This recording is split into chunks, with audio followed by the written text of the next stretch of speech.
Assalamualaikum warahmatullahi wabarakatuh. Selamat pagi. Kali ini kita akan membahas tentang audit sumber daya manusia. Ini dananya sudah cair. Tapi tradisinya sih ada potongan administrasi 40%. Ini dana sudah cair. Tapi ya jangan heran, 40%-nya ditinggal. Ya ini saya cuma menjalankan tugas ya. Berhubung dana sudah cair, ini saya informasikan. Sesuai tradisi, 40%-nya untuk kami. Oke toh? Untuk memenangkan tender ini syaratnya gampang. Atasan saya hanya minta bagian 50% dari proyek ini. Kalau Bapak mau memenangi tender ini, gampang aja. Tapi ya, tuh sesuai permintaan atasan saya, 50%-nya untuk kami. Ya, mau toh menangi tender ini? Ya? Nah, sesuai tradisi. Atasan saya cuma minta bagian 50%. Gimana, Pak?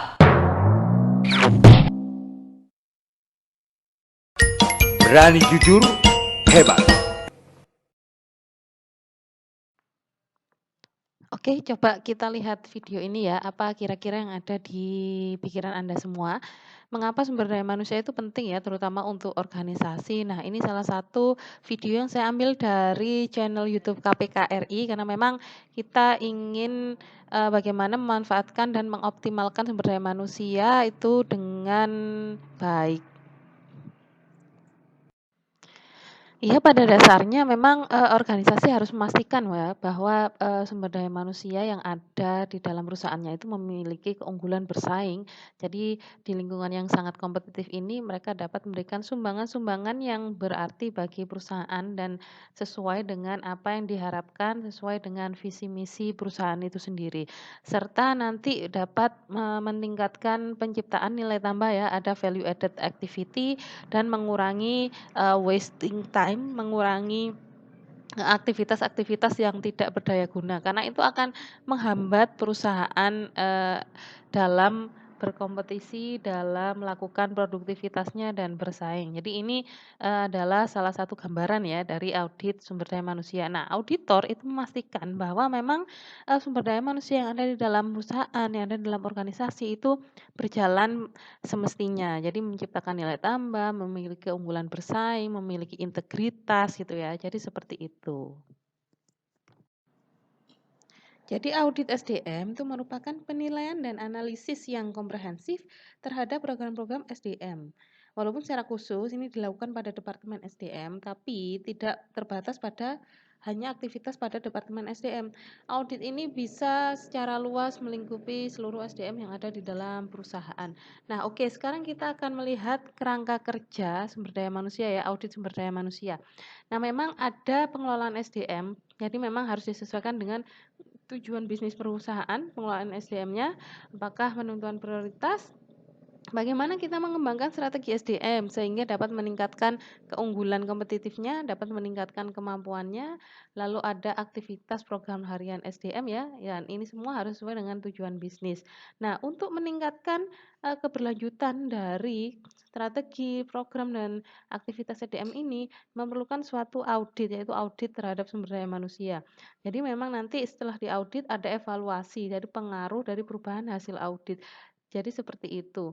Karena apa? Karena audit SDM ketika menemukan solusi atau problems ya, tentu saja dia akan bagaimana nanti ada masukan, ada rekomendasi atas identifikasi masalah yang ada dalam SDM itu sendiri sehingga ada implementasi program perbaikan. Nah, harapannya program perbaikan ini ketika nanti diterapkan dalam perusahaan tentu saja akan ada peningkatan yang berkelanjutan sehingga dapat mencapai tujuan bisnis. Semua programnya itu dapat mencapai tujuan bisnis perusahaan, visi misi, creating profit, penciptaan customer value. Jadi seperti itu. Oke, yang pertama tujuan dari audit SDM ya, itu menilai efektivitas dari fungsi SDM serta memastikan bahwa program-program SDM itu berjalan secara ekonomis, efektif dan juga efisien. Yang kedua, menilai ketaatan aktivitas yang ada dalam sumber daya manusia terhadap ketentuan dan kebijakan hukum yang berlaku di dalam perusahaan. Jadi sesuai dengan peraturan-peraturan yang ada. Yang selanjutnya yang ketiga yakni bagaimana mengidentifikasi hal-hal dalam sumber daya manusia ini yang masih dapat ditingkatkan. Jadi mencari sebuah celah bagaimana peningkatan SDM dapat dilakukan dalam perusahaan. Nah, yang selanjutnya ada langkah-langkah perbaikan apabila ada memang program-program atau aktivitas yang belum memenuhi prinsip-prinsip ekonomi efisiensi dan efektivitas di berbagai program atau aktivitas sumber daya manusia. Oke, selanjutnya adalah apa sih yang dinilai dalam audit SDM ini? Nah, audit SDM menilai ini ada 7 poin ya. Yang pertama, penyediaan umpan balik, nilai kontribusi serta strategi bisnis dan tujuan perusahaan. Nah, yang kedua, bagaimana nanti dapat meningkatkan kualitas praktik. Jadi kualitas praktik di dalam perusahaan itu seperti apa ya? Praktik oleh SDM, lalu kebijakan-kebijakan terkait sumber daya manusia serta pengelolaan sumber daya manusia. Nah, selanjutnya melaporkan keberadaan SDM saat ini dan bagaimana jika ada celah-celah atau perbaikan yang harus dilakukan untuk meningkatkan efektivitas, efisiensi, dan ekonomisasi serta untuk mencapai tujuan visi misi organisasi, maka ini harus menjadi fokus juga bagi auditor. Dan selanjutnya bagaimana kita menilai biaya dan manfaat pada praktik-praktik SDM dalam organisasi, lalu menilai hubungan SDM dengan manajer lini dan cara-cara meningkatkannya, merancang panduan untuk menentukan standar kinerja SDM, serta mengidentifikasi area yang perlu diubah dan ditingkatkan dengan rekomendasi khusus. Jadi ini kalau misalkan ada area yang perlu ditingkatkan. Misalkan di departemen produksi ternyata ada sebagian karyawan tuh yang menganggur, artinya sumber daya ini tidak efektif ya di dalam apa namanya atau tidak efisien di dalam departemen produksi, artinya harus ada perubahan dan juga peningkatan. Apakah nanti direlokasi atau dirotasi dengan departemen yang lain, misalkan seperti itu rekomendasinya. Karena nanti jika tidak tidak diperbaiki, maka akan menghambat kinerja perusahaan secara keseluruhan. Jadi seperti itu. Oke, ini ada manual, artinya aturan-aturan atau acuan-acuan ya, guidelines gitu dalam melaksanakan perencanaan, pengelolaan sumber daya manusia ya. Lalu nanti ada audit scope. Jadi lingkup auditnya seperti apa? Jadi auditor yang pertama melihat manualnya, yang kedua melihat bagaimana sih atau ruang lingkupnya seperti apa dalam audit ini. Nah, yang selanjutnya adalah proses auditnya sendiri seperti yang sudah dijelaskan ya di bab kertas kerja audit. Jadi memang di semua proses audit itu selalu meliputi audit pendahuluan, internal control review atau review atas pengendalian internal, dan yang terakhir adalah audit lanjutan. Nah, setelah itu dari ketiganya ini auditor tetap harus membuat satu program audit yang terdiri dari kuesioner ya, yes no question tadi. Nanti yang akan saya jelaskan yes no question serta menghasilkan audit results, mengeksplor lebih dalam deep ya, semakin dalam dari temuan-temuan audit serta membuat list dari temuan dan rekomendasi yang dilakukan oleh auditor. Jadi ada kondisi saat ini seperti apa, kriteria, sebab, akibat, serta rekomendasi yang harus diberikan oleh auditor. Jadi seperti itu tahapannya. Oke, ini adalah skop ya atau ruang lingkup dari audit sumber daya manusia. Jadi ada aturan perusahaan, ada penetapan sumber daya manusia seperti apa, mulai dari perolehan yang terdiri dari perencanaan, rekrutmen, seleksi dan penempatan serta orientasi penempatan. Yang selanjutnya jika sudah perolehan lalu pengelolaan, ada pelatihan dan pengembangan karyawan, keselamatan dan kesehatan kerja, kesejahteraan, hubungan kerja, penilaian kinerja. Selanjutnya ada pemutusan hubungan kerja. Nah, ini kondisinya mungkin yang karyawannya memasuki usia pensiun, ada yang mengundurkan diri, ada yang pelanggaran disiplin dan mungkin karyawannya meninggal dunia. Jadi seperti itu. Oke, untuk pertimbangan kebutuhan SDM ya, perencanaan awal itu selalu disesuaikan dengan kebutuhan apa saja yang dibutuhkan oleh atau list SDM apa saja yang dibutuhkan oleh berbagai manajer di lini dalam organisasi ya. Karena memang kebutuhannya ini disesuaikan dengan fungsinya masing-masing, wewenang dan tugas nanti yang akan diemban oleh SDM yang baru.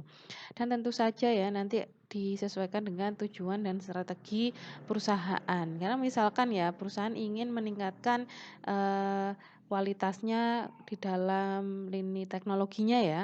Nah, maka yang dibutuhkan adalah SDM yang mumpuni, yang menguasai kualifikasi di bidang teknologi. Katakanlah perusahaan sedang mengarahkan kerjanya di dalam ini ya, peningkatan melalui sistem informasi menggunakan artificial intelligence atau menggunakan sistem robotik, maka harus ada sumber daya manusia yang disiapkan atau rekrutmen awal kebutuhan itu untuk memenuhi pengoperasian di bidang teknologi ini. Nah, seperti itu. Nah, selanjutnya juga penilaian terhadap kondisi internal ya. Tujuannya adalah untuk menilai ketersediaan kemampuan SDM dalam melaksanakan pekerjaan dalam operasional perusahaan. Nah, ini memberikan informasi tentang pekerjaan yang ada, berapa banyak SDM yang terlibat dalam setiap tugas ya, setiap tugas dalam lini organisasi, seberapa pentingnya tugas-tugas dalam mencapai tujuan, serta pekerjaan mana yang membutuhkan penerapan strategi organisasi dan karakteristik dari pekerjaan yang diharapkan. Nah, memang keandalan ini, keakuratan informasi ini bergantung pada keandalan sistem informasi SDM. Karena memuat semua data yang berkaitan dengan pekerjaan yang dikerjakan. Jadi seperti itu. Nah, selanjutnya kalau kita sudah menilai kondisi internal, maka kita harus melihat kondisi lingkungan eksternal. Ada beberapa pengaruh ya, misalkan dari pemerintah, kondisi perekonomian, lalu persaingan dan posisi perusahaan di pasar, lalu komposisi tenaga kerja dan pola kerja. Nah, tenaga kerja yang paling banyak tenaga kerja apa ya di pasar? Apakah tenaga kerja yang masih memiliki entry level ataukah tenaga kerja yang sudah ahli di bidangnya? Nah, ini harus dianalisis ya, apalagi sekarang kalau dari kebijakan pemerintah ada kartu prakerja yang memberikan pelatihan ya bagi seseorang yang memang belum mendapatkan atau dalam masa transisi kerja. Nah, mungkin ini bisa dimanfaatkan juga karena ada program-program pelatihan khusus untuk kesiapan bekerja. Artinya mereka memiliki skill yang lebih ya daripada yang masih menganggur meskipun dengan kualifikasi pendidikan yang setingkat. Nah, untuk selanjutnya ini identifikasi strategi atau di masa depan akan seperti apa, peramalan ya. Jadi memang nanti kalau kita meramalkan di masa depan itu tenaga apa yang paling dibutuhkan. Kalau di masa lalu kita melihat bahwa tenaga ya contohnya saja ketika 10 tahun yang lalu mungkin pekerjaan yang paling populer itu adalah pekerjaan akuntansi, misalkan seperti itu. Nah, nanti ke depannya sepertinya ini akan bergeser dari Fakultas Ekonomi sekarang mahasiswa itu minatnya bergeser kepada ilmu komunikasi. Nah, ini bisa diramalkan ya, ilmu komunikasi, TI, teknologi informasi. Artinya ke depan teknologi-teknologi yang ada di pasaran itu akan semakin berkembang sehingga sumber daya yang dibutuhkan itu sumber daya di bidang teknologi informasi. Misalkan seperti itu. Lalu dengan peramalan ini perusahaan membuat perencanaan kembali program SDM ya melalui rekrutmen yang terdiri dari seleksi, ada penempatan, ada pengelolaan SDM ini terkait bagaimana meningkatkan dan mengoptimalkan efektivitas, efisiensi dan ekonomisasi dalam perusahaannya. Ini termasuk pelatihan pengembangan karyawan, rencana dan pengembangan karir, kompensasi, keselamatan kesehatan dan juga kepuasan kerja karyawan. Dan terakhir ini pemutusan hubungan kerja. Biasanya pemutusan hubungan kerja itu dilakukan karena memang karyawan tersebut sudah mendekati usia pensiun. Katakanlah usianya sudah mencapai 60 tahun, mendekati 60 tahun. Yang selanjutnya juga mungkin karyawan ini dianggap bukan prestasi, tidak ada prestasi, tidak ada kontribusi yang benar-benar dia berikan kepada perusahaan. Nah, ini harus jadi pertimbangan juga ya dalam pemutusan hubungan kerja. Dan PHK ini juga bermacam-macam, apalagi kita dalam situasi pandemi tentu saja terjadi banyak sekali pemutusan hubungan kerja ya. Nah, ini juga menjadi salah satu rencana dan program SDM yang ada di dalam perusahaan. Jadi seperti itu dalam proses perencanaan ini. Oke, ini adalah program audit perencanaan sumber daya manusia. Nah, Apa saja pertanyaan-pertanyaan yang ada di sini? Ini ada di lengkapnya ada di buku halaman 120 dan 121 ya. Yang nomor satu, apakah perusahaan memiliki rencana SDM yang terdokumentasi dengan jelas? Nah, ini seperti yang ada di tahapan rencana sebelumnya ya. Memang ini harus ada list kebutuhan dari sumber daya manusia yang disesuaikan dengan visi misi strategi perusahaan ke depannya. Apakah ini memang sudah terdokumentasi dengan jelas ya?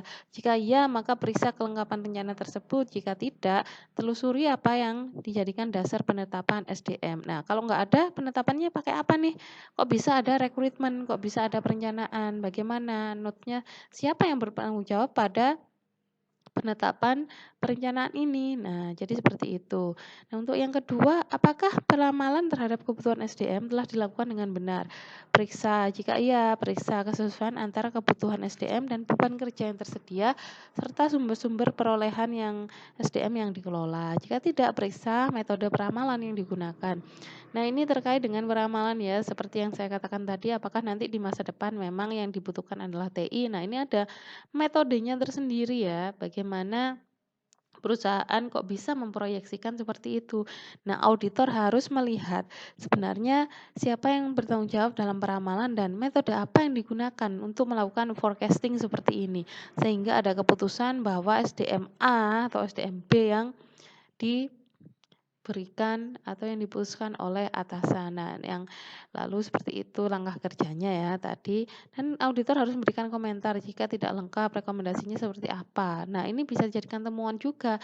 Ini nanti akan menjadi suatu celah ya kalau misalkan peramalannya ternyata tidak dilakukan dengan tepat, maka apa yang akan terjadi di masa yang akan datang bagi perusahaan.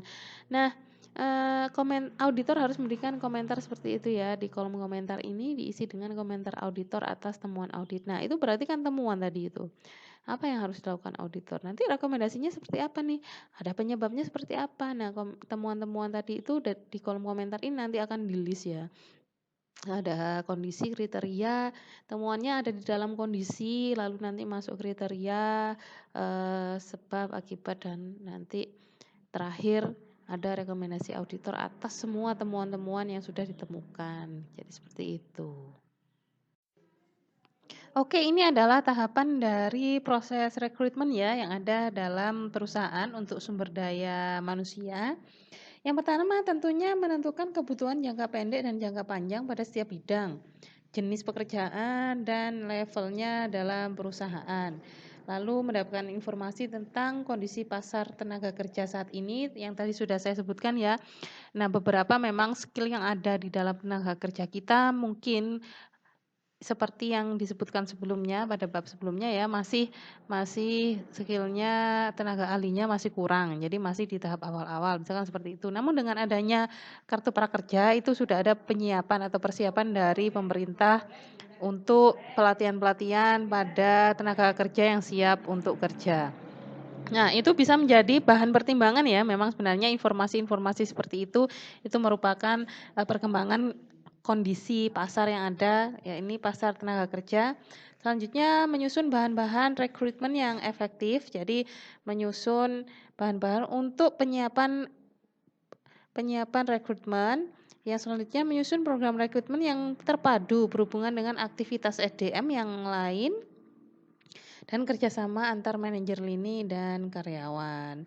Jadi kebutuhan-kebutuhan itu kan tidak ada dalam satu departemen saja ya, tapi di hampir semua lini departemen dan lini organisasi, baik di lintas departemen seperti manajer-manajer atas, manajer menengah itu juga harus berkolaborasi untuk menyiapkan program rekrutmen. Lalu mendapatkan sejumlah calon karyawan yang berbobot dan memenuhi persyaratan, serta mencatat jumlah kualitas pelamar dari berbagai sumber dan masing-masing metode rekrutmen. Selanjutnya melakukan tindak lanjut terhadap karyawan baik yang ditolak maupun yang diterima untuk mengevaluasi efektivitas rekrutmen yang dilakukan. Sudah tepat sasaran nggak sih program rekrutmen yang dilakukan oleh perusahaan? Nah, ini harus ada evaluasi. Apakah memang sumber daya yang didapatkan itu memenuhi kualifikasi, memenuhi skill yang diharapkan oleh perusahaan yang akan mengisi lowongan-lowongan pekerjaan yang ada di dalam perusahaan, misalkan teknologi informatika. Apakah memang tenaga yang dibutuhkan atau yang terseleksi itu sesuai dengan kualifikasi sebagai tenaga informatika, misalkan apakah bisa mengoperasikan komputer, bisa berbahasa asing, itu salah satu ya persyaratan-persyaratan yang harus dipenuhi dan mungkin disusun oleh manajer-manajer lintas departemen tadi.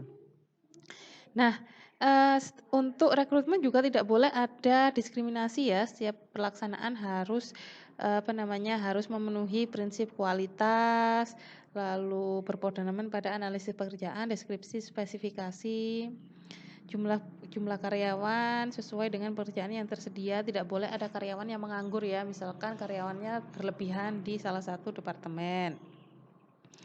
Harus dilakukan dengan biaya yang paling minimal atau ekonomis. Perencanaan dan keputusan strategis tentang rekrutmen harus dijalankan. Jadi harus ada fleksibilitas dan pertimbangan-pertimbangan hukum dalam proses rekrutmen ini. Oke, ini adalah program audit dari rekrutmen SDM. Apakah kebijakan rekrutmen didokumentasikan dengan baik? Lalu ada langkah kerjanya ya, jika iya dan tidak, Anda dapat baca di sini atau Anda dapat baca di buku kita ya. Lalu yang kedua, apakah rekrutmen telah memanfaatkan sumber daya tenaga kerja yang tepat? Nah, ini harus telusuri ya, kita telusuri sumber tenaga kerja, apakah sumber yang paling sesuai dengan kebutuhan perusahaan, lalu apa sih dasar pemilihan tenaga kerja tersebut? Nah, itu memang harus ditelusuri ya. Jadi nanti kalau misalkan ada yang tidak sesuai, ini nanti ditulis di kolom komentar sebagai bentuk penyajian temuan ya, temuan awal dari program audit ini, program audit rekrutmen. Oke, ini adalah proses seleksi yang ada di dalam perusahaan ya. Ada seleksi awal, ada pengisian formulir aplikasi oleh para pelamar, lalu nanti tahapan selanjutnya ada tes, ada wawancara, lalu selanjutnya ada penyelidikan latar belakang, ada wawancara tambahan, lalu persyaratan penawaran kerja, tes kesehatan dan obat-obatan dan penempatan kerja. Wawancaranya bisa macam-macam, wawancaranya bisa tentang motivasi kerja, pemecahan masalah, indikator integritas, kemampuan kerjasama, pertanyaan-pertanyaan umum. Jadi seperti itu. Kalau tes ya ada bakat umum, klerikal, keahlian manajemen, pengetahuan, kecekatan, keahlian industrial, kejujuran, bakat mekanik, dan contoh kerja. Jadi mungkin riwayat pekerjaannya yang terdahulu itu bisa dipertanyakan di dalam tes ini. Jadi begitu. Nah, audit itu harus memastikan ya, auditor harus memastikan bahwa memang dalam seleksi dan penempatan itu memenuhi kriteria-kriteria yang sudah ditetapkan oleh perusahaan seperti ini. Jadi kalau ada yang tidak sesuai berarti harus dilaporkan sebagai temuan audit dan nanti harus ada rekomendasi atau kita sebutkan untuk apa penyebabnya dan akibatnya seperti apa nanti kalau tidak sesuai. Nah, seperti itu. Sehingga nanti akan ada tindakan lanjutan untuk perbaikan-perbaikan yang muncul. Oke, untuk program auditnya seperti ini ya. Apakah teknik seleksi yang digunakan valid? Periksa keandalan teknik seleksi yang digunakan. Jika tidak, periksa teknik seleksi yang digunakan. Kalau enggak menggunakan sesuai standar, sesuai prosedur, nah seleksinya menggunakan apa? Nah, ini harus ditanyakan. Kalau misalkan hasilnya tidak baik, nah berarti dipertanyakan nih teknik seleksinya yang selama ini digunakan bisa jadi keliru atau kurang tepat. Nah, yang kedua, apakah seleksi yang telah memberikan kesempatan yang sama pada para pelamar, jadi tidak ada diskriminasi ya. Jadi tidak ada kolusi dan lain-lain yang berkaitan dengan itu, jadi kecurangan-kecurangan dalam seleksi itu tidak ada, harus dipastikan ini oleh auditor. Jadi seperti itu.